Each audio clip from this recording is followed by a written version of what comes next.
أعوذ بالله من الشيطان الرجيم.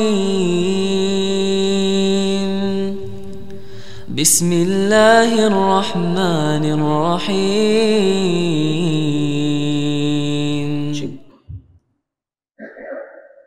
السلام عليكم ورحمة الله وبركاته.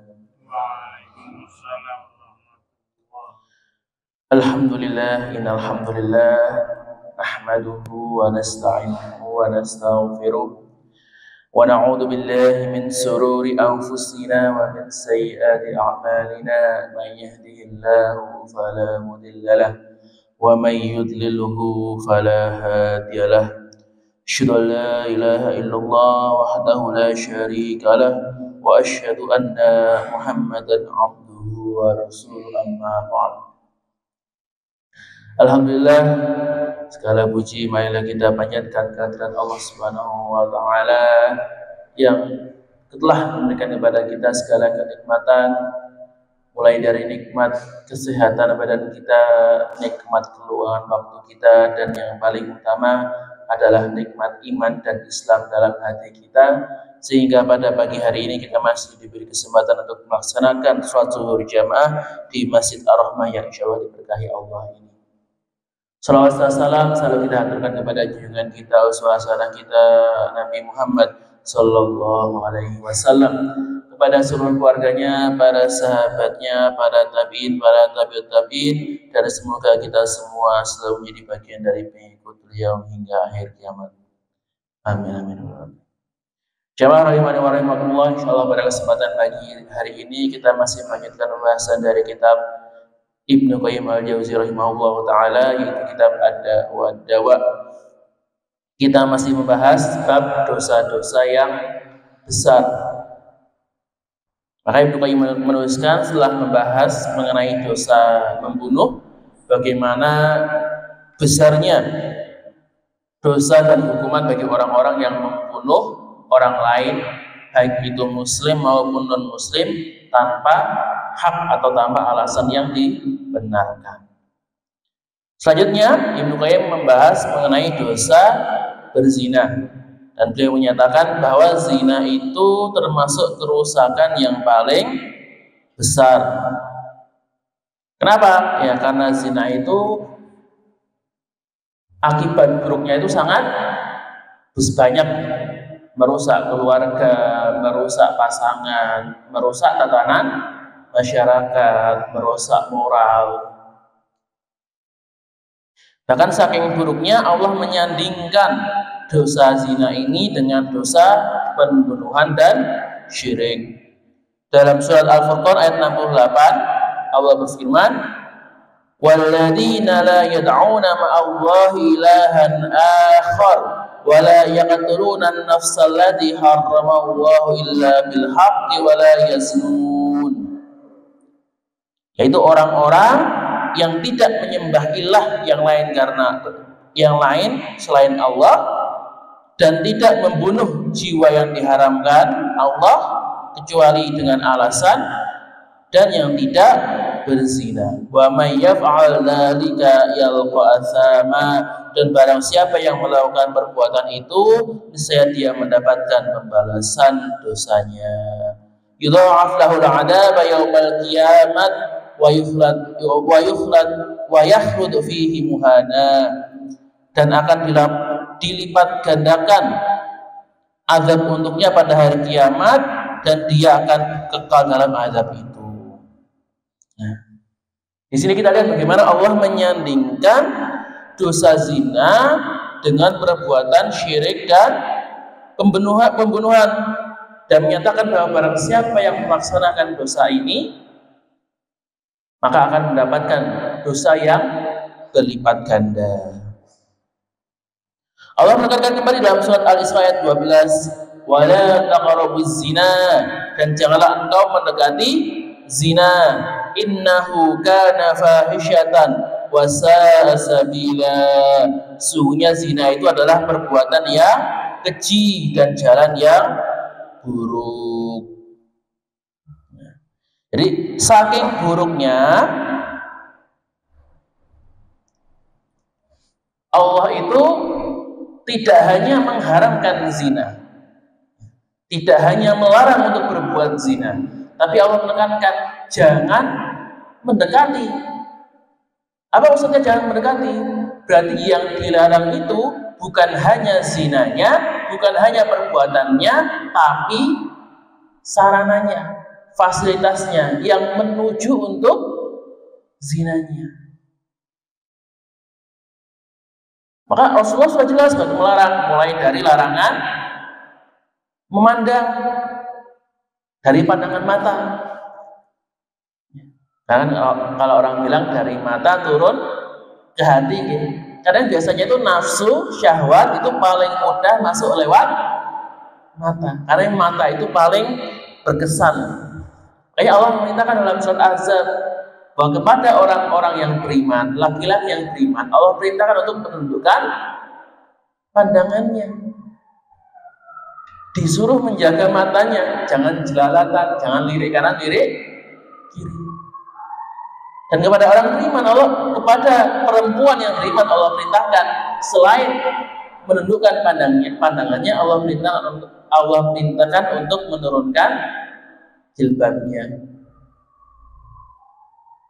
bahwa menutup auratnya dan menurunkan jilbabnya sampai ke dada. Jadi untuk menghindari zina ini tetap dari dua arah, ya. Jadi bukan hanya perempuan yang disuruh menjaga auratnya, laki-laki juga disuruh untuk menjaga pandangannya. Jadi masing-masing itu saling memiliki peran. Dalam surat An-Nisa ayat 12 Allah juga menyebutkan bahwa yang namanya zina itu innahu kana fahisyatan wa maqtan wa sa'a sabila. Sungguhnya perbuatan itu yang zina itu adalah amal yang keji, dibenci Allah, dan seburuk-buruk jalan yang ditempuh.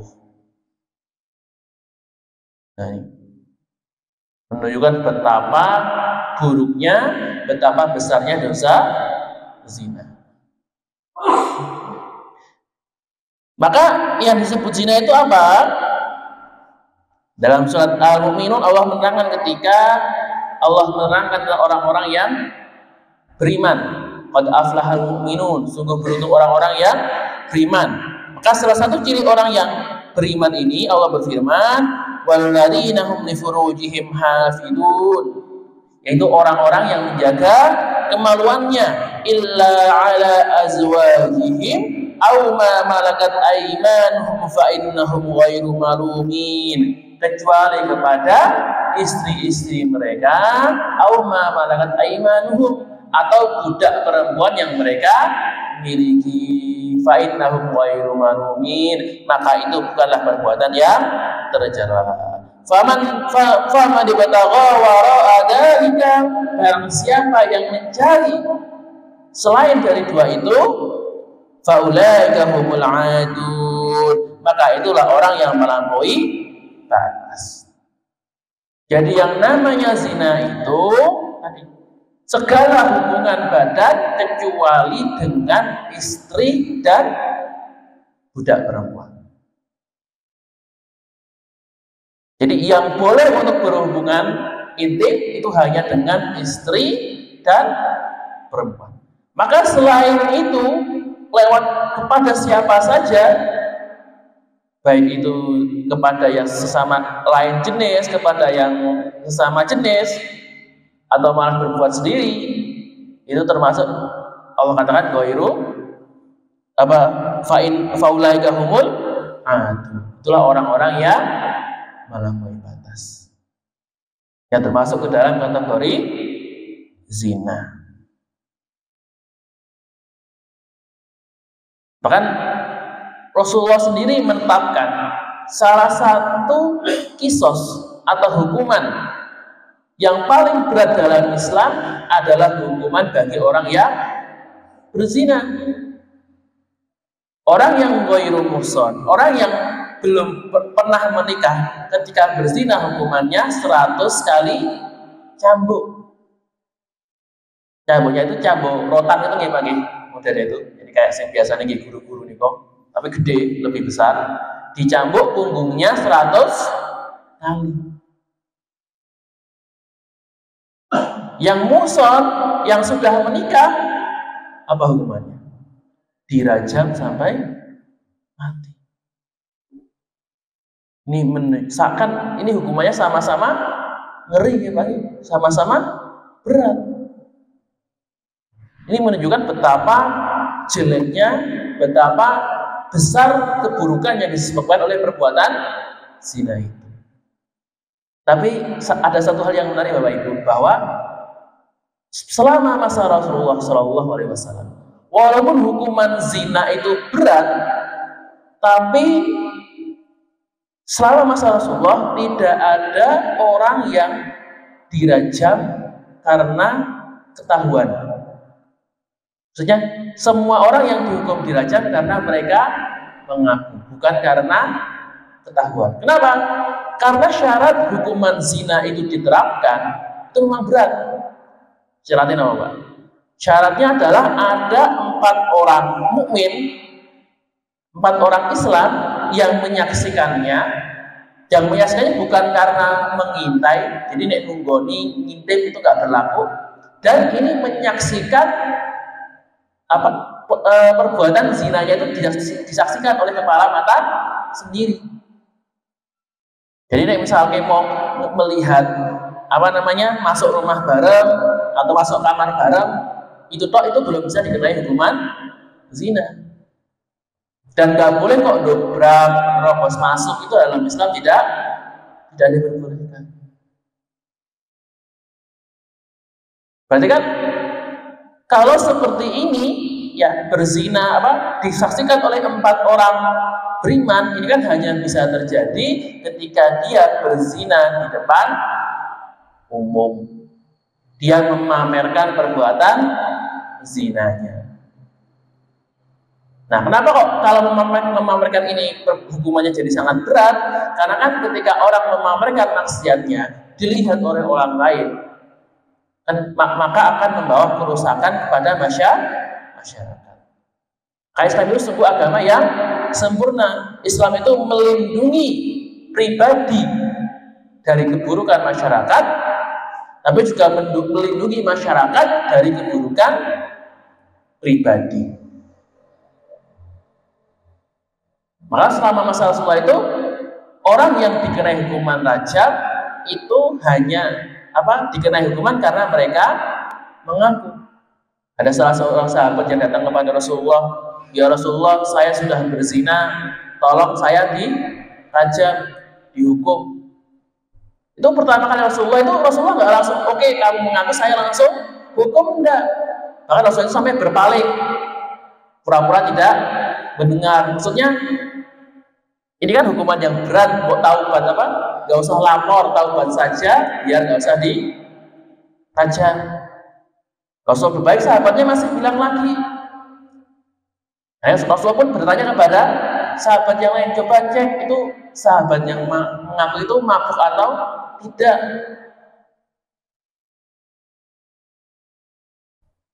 Dicek ternyata, nggak mabuk Rasulullah, ini benar-benar sadar. Nah, ini ditanya lagi, kamu benar berbuat zina? Benar. Bukan mungkin cuma di luar, nggak sampai masuk, sampai benar-benar zina Rasulullah.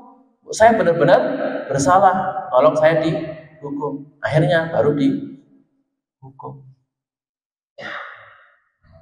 Jadi dalam Islam itu walaupun hukumannya berat, hukuman itu adalah sebagai alat terakhir gitu. Jadi pertama diminta bertaubat dulu, diminta menyesali perbuatannya, tidak mengulangi. Kalau kok masih benar-benar ngeyel, benar-benar sudah tidak bisa diingatkan, barulah dijatuhi hukumannya. Jamaah rahimani wa rahimakumullah. Maka Ibnu Qayyim menuliskan bahwa untuk terhindar dari zina, maka kita perlu menjaga 4 hal, yaitu menjaga pandangan kita, karena memang zina itu biasanya datangnya lewat mata, melihat hal-hal yang tidak pantas. dari pikiran kita, ya, selalu mikir-mikir yang tidak pantas, dari ucapan kita, dan dari langkah kaki kita. Maka barang siapa yang bisa menjaga 4 hal ini, maka insya Allah Allah akan menyelamatkan dirinya dari perbuatan keji dan munkar. Ya jemaah rahimani wa rahimakumullah, mungkin cukup sekian yang bisa saya sampaikan pada pagi hari ini. Jika ada salah kata maka datangnya dari diri saya sendiri dan saya mohon maaf sebesar-besarnya, dan jika ada kebenaran maka datangnya dari Allah Subhanahu wa taala, dan semoga kebenaran ini bisa kita terapkan dalam kehidupan kita sehari-hari.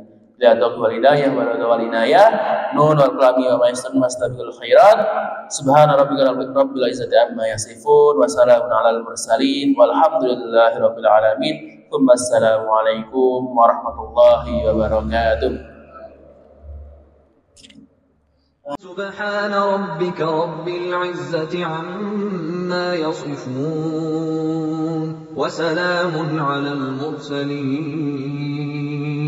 والحمد لله رب العالمين. صدق الله العظيم.